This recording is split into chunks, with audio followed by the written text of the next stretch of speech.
Nakakaranas pa rin ng malaking tsansa ng pag-ulan ang buong Luzon at Western Visayas, dulot pa rin yan ng southwest monsoon.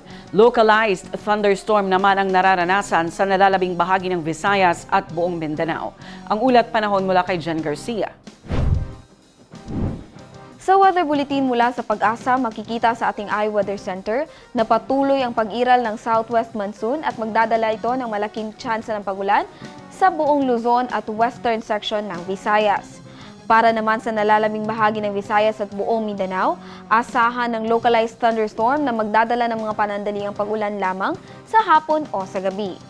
Sa kasalukuyan ay walang minomonitor na bagyo o LPA ang Pag-asa sa loob at labas ng Philippine Area of Responsibility.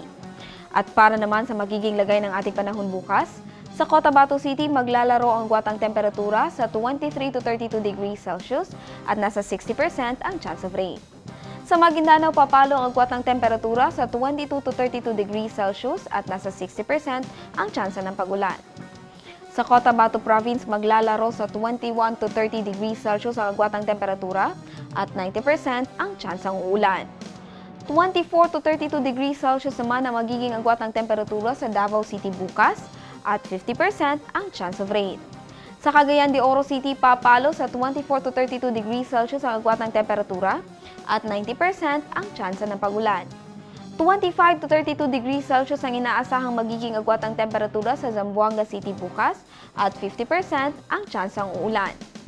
Ang Lanao del Norte ay papalo bukas sa 22 to 31 degrees Celsius ang agwatang temperatura at nasa 40% ang chance of rain. Habang sa Lanao del Sur naman ay makakaranas ng 17 to 24 degrees Celsius ang agwatang temperatura at nasa 30% ang chance of rain. Ang araw ay sumikat kaninang 5:44 ng umaga at lumubog ng 6:06 ng gabi. At yan ang latest mula sa ating iWeather Center.